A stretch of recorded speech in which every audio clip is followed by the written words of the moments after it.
बिहार की माटी में एक जादू है, वो जादू जो हर बार आपको चौंका देता है। जब जब किसी को लगता है कि बिहार को उसने पढ़ लिया, बिहार को उसने समझ लिया, उसकी नफ्स को पकड़ लिया, तब बिहार मुस्कुरा कर कहता है कि हे बाबू, बिहार है। इतना आसानी से बिहार और बिहारी को कैसे प्रेडिक्ट कर सकते हैं? बिहार के लोगों ने बिल्कुल गर्दा उड़ा दिया है। बिहार में खाली एक ही चीज़ है जो आप प्रेडिक्ट कर सकते हैं कि जहां होंगे नीतीश कुमार, उसी गठबंधन का बन जाएगा सरकार। बाकी कुछ प्रेडिक्टेबल नहीं है। और देखिए ना, इस बार यही हुआ। छपरा से लेकर पटना तक छप्पर फाड़ के वोट पड़ा है। एनडीए वालों ने धागा खोल दिया है। एग्जिट पोल वाला सब माथा पकड़ के बोल रहा है कि हे हरि राम कृष्ण जगन्नाथ प्रेमानंदी, ये क्या हुआ? और मोदी जी कह रहे हैं गमछा, हाँ गमछा उतरा नहीं, गमछा उड़ रहा है। बिहार में एनडीए का सीट देखकर तेजस्वी बाबू भी मानो मन में सोच रहे होंगे कि इतना सीट भी होता है। जी मतलब पिछली बार हम टॉप किए थे तब भी इतना नहीं आया था। इतना कैसे पा गया? जी पॉसिबल है, अजी पॉसिबल है, कुछो बिहार में पॉसिबल है। और इसीलिए लालू जी का बड़का लाल बाल दिवस के दिन लालू जी के छोटके लाल को बोले कि हमरा भाई तेजस्वी फेल्सवी हो गया है। जिसको सब चाणक्य बता रहा था वो जयचंद आरजेडी को खोखला कर दिया है और नीतीश जी की अगुवाई में एनडीए वाला सब खेला कर दिया है। वैसे खेला हुआ है क्योंकि बिहार में जब जब कोई नीतीश कुमार को विदा करता है, नीतीश बाबू खेला कर देते हैं।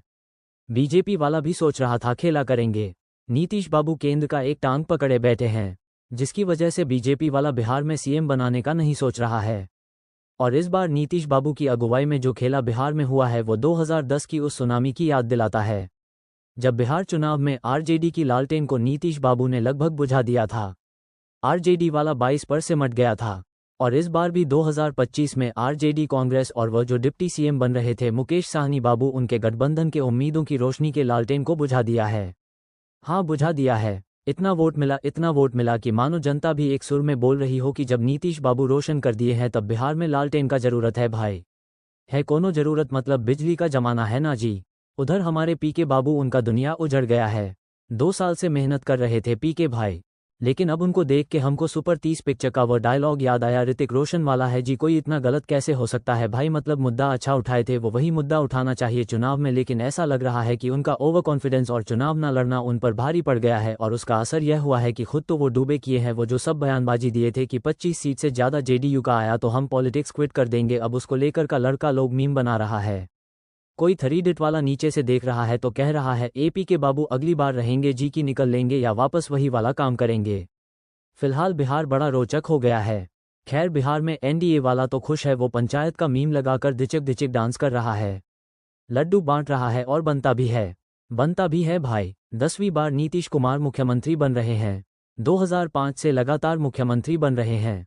मतलब अपने आप में एक किताब है नीतीश कुमार। जय पन्ना पलटिए और जितना बार पढ़ने की सोचिए, आपको लगता है कि कुछ पन्ना रह गया है, और यही बिहार की खूबसूरती है। खैर कुल मिलाकर बिहार ने फिर साबित कर दिया कि बिहार का ना ओवर कॉन्फिडेंस से, और इसीलिए वो गाना बना था, आइए ना हमरा बिहार, आइए ना हमरा बिहार। हाँ जी, आइए आज हम और आप भी बैठ के विश्लेषण कर देते हैं। ये समझ लेते हैं कि बिहार के चुनाव में राहुल और तेजस्वी को इतना बुरा हार कैसे मिला। वो कौन कौन सा 10 फैक्टर था जिसने एनडीए की लहर में लालटेन को बुझा दिया। समझ ये भी लेते हैं कि बिहार चुनाव का देश पर क्या असर पड़ेगा। समझते हैं कि कैसे देश की दशा और दिशा इस चुनाव के बाद बदलेगी। थोड़ा सा चुगली भी करते हैं और इसे बताते हैं कि नीतीश बाबू के बिना भी बीजेपी सरकार बना सकती है, और नहीं बनाएगी तो बिग ब्रदर तो बन ही गई है, उसका क्या क्या असर होगा भाई। हाँ मतलब बिग ब्रदर तो है ना बीजेपी के पास ज़्यादा वोट है, नीतीश जी के चेहरे पे लड़ी है। फेयरबल नीतीश जी को मिला है या ये मोदी जी को वोट मिला है? किसका वोट था भाई यह? और यह जो 100 रुपये महिलाओं को दिए गए थे, क्या यही स्कीम अब आने वाले हर चुनाव में जीत की चाबी है? बहुत सारे सवाल है जो आप लोगों के मन में है, और उन सवालों का थोड़ा गंभीरता, थोड़ा मौज मस्ती से आज हम जवाब देने की कोशिश करेंगे।